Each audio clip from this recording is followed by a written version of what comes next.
Okay guys, Libra na may kadiling na Virgo, okay? Libra, para to sa inyo guys, kung kaya ay Libra na may kadiling na Virgo, is tingnan natin ang inyong message na dalawa. Kung kadiling nyo na si Virgo ngayon, Libra, sa inyong kasalukuyan, ito ang message para sa inyong dalawa. Okay? Ano ba ang sitwasyon ninyo ni Virgo? Libra. Ano ba ang sitwasyon ng mga Libra kay Virgo? Ano kaya ng sitwasyon sa ilang buhay, pag-ibig? Titignan natin to, Libra. Ang inyong buhay, pag-ibig ni Virgo.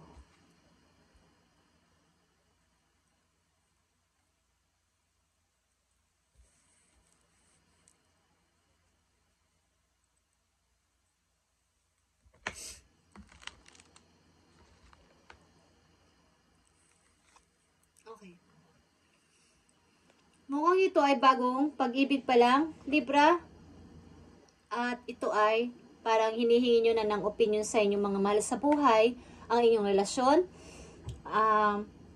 Maaari din isa sa inyo ay naghahanap pa lang ng trabaho, bagong trabaho, Libra ni Virgo.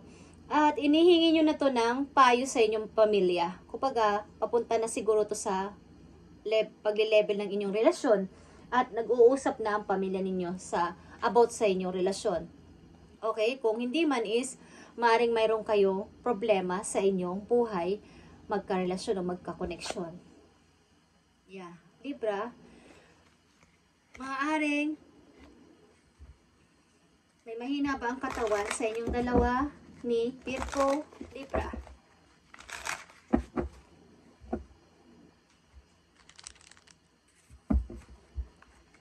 Kung kayo ay Libra, nakadiling ang Virgo, ito ang message sa inyo.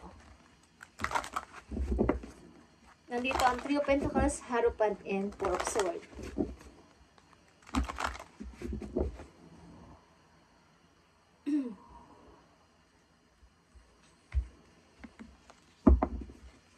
Mukhang may mahinang katawan sa inyong dalawa.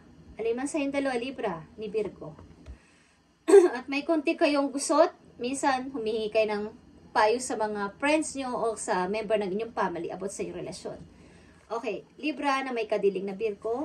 Tingnan natin ang message sa inyong dalawa. Okay. Kayo ay nagmamahalan dalawa, guys. At ang isa sa inyo ay sweet. Okay, Libra.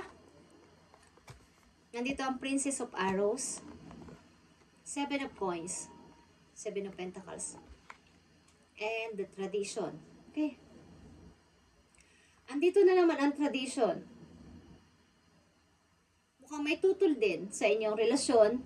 Di ko alam kung isa sa inyo ay may anak sa una o may anak ka sa una mong naging asawa at magkarelasyon kayo ngayon ni Virgo. O si Virgo may anak sa una. Okay. At may tutol dito. May tutol sa inyong relasyon. Maaari tinututulan ng parang si Romeo and Juliet. Parang kaaway nyo ang mundo. Okay? Kaaway nyo ang mga tao sa paligid. May ayaw. Okay? May kumukontra sa inyong relasyon. Tingnan natin. Ba't nagmamahalan kayo? Ano mong bagyo ang dumaan? Ano mong pagsubok? Bawal magkita. Bawal. Baka may makakita sa atin. Nakikita pa din kayo dalawa. Sabi nga nila, mas maganda yung itry ang bawal. Mas nakaka-excite. Okay. Dahil nga nagmamahalan kayong dalawa. Okay, Libra na may kadiling na Virgo, tingnan natin ang inyong relasyong dalawa. Handa mo itong ipaglaban ang tao na to o handa kang ipaglaban ng tao na to. But nakafocus tayo sa iyong energy, Libra, kung kadiling mo ay Virgo.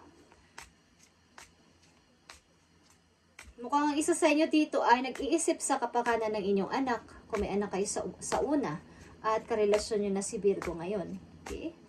Tingnan natin ang pag-ibig na to, na mukhang tinututulan ng nakakarami. O maaaring may kinalaman sa religion ninyo, o sa inyong relihiyon. Okay? Ang inyong pag-ibig ay maaaring hindi tugma ang inyong relihiyon o ang paniniwala o sa pananampalataya. Kaya mayroong tumututol sa inyong pamilya. O hindi gusto ang mga kaugalian. Okay? Tingnan natin ang inyong pag-ibig. Libra, nandito ang reconciliation. Someone from your past is is or will be returning to your life soon. Meron ding magbabalik sa buhay nyo, Libra, na hindi mo namamalayan. Is may gusto ding makipagbalikan sa'yo. Okay? Habang relasyon mo na si Virgo. O maaaring si Virgo ay dati mong naging karelasyon. Tingnan natin ang message dito. Open yourself to others. This is how you will create new friendship and attract love relationship. And nandito din ang take a leap of faith. Mukhang ikaw ay, isa sa inyo ay nakapokus lang sa bawat isa. Ba, ikaw lang ang nakikita ko. Wala na ako nakikita pang iba. Kahit na may dumaang tao, siya pa rin ang nakikita mo. O mayroong nagpaparamdam na ibang tao, sa kanya kaling nakatutok ang pansin or ang iyong atensyon. Hindi ka tumitingin sa iba. Okay? Libra na may kaugnayan sa Virgo. Ano ba ang mangyayari sa kanilang relasyon? Tingnan natin. Libra na may kaugnayan sa Virgo.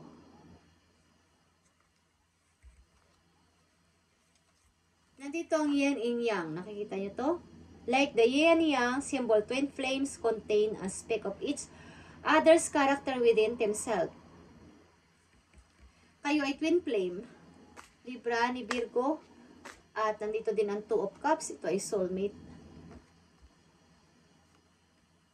Okay.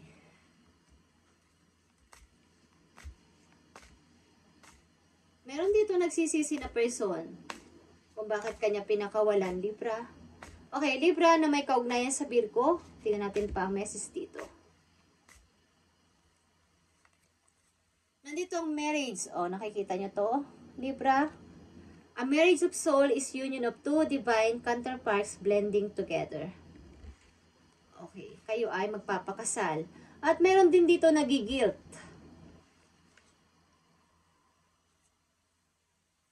Hindi ko alam kung kayo ay nagigilty sapagkat kayo ay nasa relasyon na kay Virgo sapagkat may dati kayong naging karelasyon. But, hindi mo kailangan mag-guilty kung ito ay way mo para maging happy ka o maging papunta sa iyong happiness. Okay? Huwag mo nang pag-isipan pa yun ng kung ano-ano. Kung ano pa yung naiisipan mo. Kung kayo ay nagmamahalan ni Virgo is ipagpatuloy ninyo at ito ay mapupunta sa kasalan. Maaaring kayo ay may pag-uusap na pagka nag-uusap na rin sa bawat family ninyo para sa inyong iisang dibdib ni Virgo. Ang ilan dito ay kasal na kay Virgo. Okay, Libra? Tingnan natin, Libra, ang isang message na lang dito for you at kay Virgo.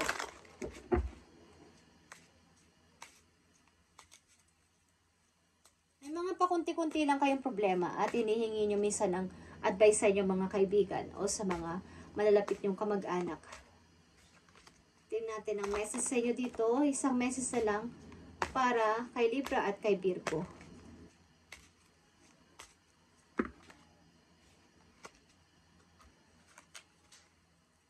Page of Wands is here, guys. Okay? Isa sa inyo ay may mga gusto pang gawin sa buhay, gusto pang i-start sa buhay, parang passion ito, katulad ng inyong mga hilig, mga hobbies, okay? But hindi nyo magawa. May mga plano din kayong halimbawa ay mag-apply ng trabaho o umilas ng inyong lugar para sa trabaho at i-try makipagsapalaran kumbaga is hindi nyo rin magawa. Plano and want lang to. Hanggang doon lang muna. Nauudot-udot. Ang ilan sa inyo dito ay nadawit o na-involve sa isang hindi magandang kasal. Okay? At kakilala nyo na ngayon si Virgo. Kumbaga, na-meet nyo na si Virgo. At meron naman dito mga pakunti-kunting problema kayong hinaharap about sa inyong pag-iibigan. Maaring may hadlang na mga tao sa paligid o may hadlang sa inyong family because sa inyong mga kilalaman sa inyong relihiyon or sa paniniwala sa panampalataya. About dito. Okay? Kumbaga guys, ang inyong relasyon ay pinipigilan against against ang ilang mga tao o ang ilan sa mga pamilya ninyo sa inyong relasyon. Okay, Libra, na maikaugnayan sa Virgo, isang message dito, advice sa inyo.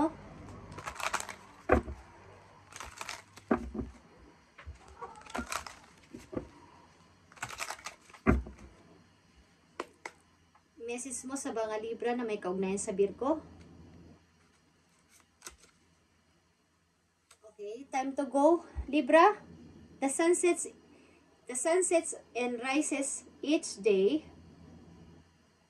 and it is the same with the avenues in your life.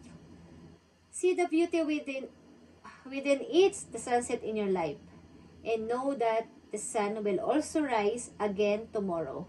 Ending are merely the short of a new beginning, and we are with the true each space and cycle. Kumbaga, andito na nga yung huwag ka nang mag-guilty kung karelasyon mo na si Virgo sa ngayon. Ito na yung time mo para mag-go na sa yung bagong phase of life or new beginning sa buhay na kasama si Virgo, Libra, okay? Huwag mo nang isipin o mag-guilty ka sa nangyari. Kung may anak ka sa una at nakilala mo na itong si Virgo, ay pinaghahandaan mo, baby, ang magiging kinabukasan nitong inyong anak, okay? At maaaring may mga konti lang na problema dito about sa inyong relasyon ni Virgo at may mga tutol na iba niyong kamag-anak or about ito sa mga tradition kasi. Kapag ang kasal para sa pamilya mo ay sagrado at hindi pwedeng basta-basta kung saan-saan nagkikita.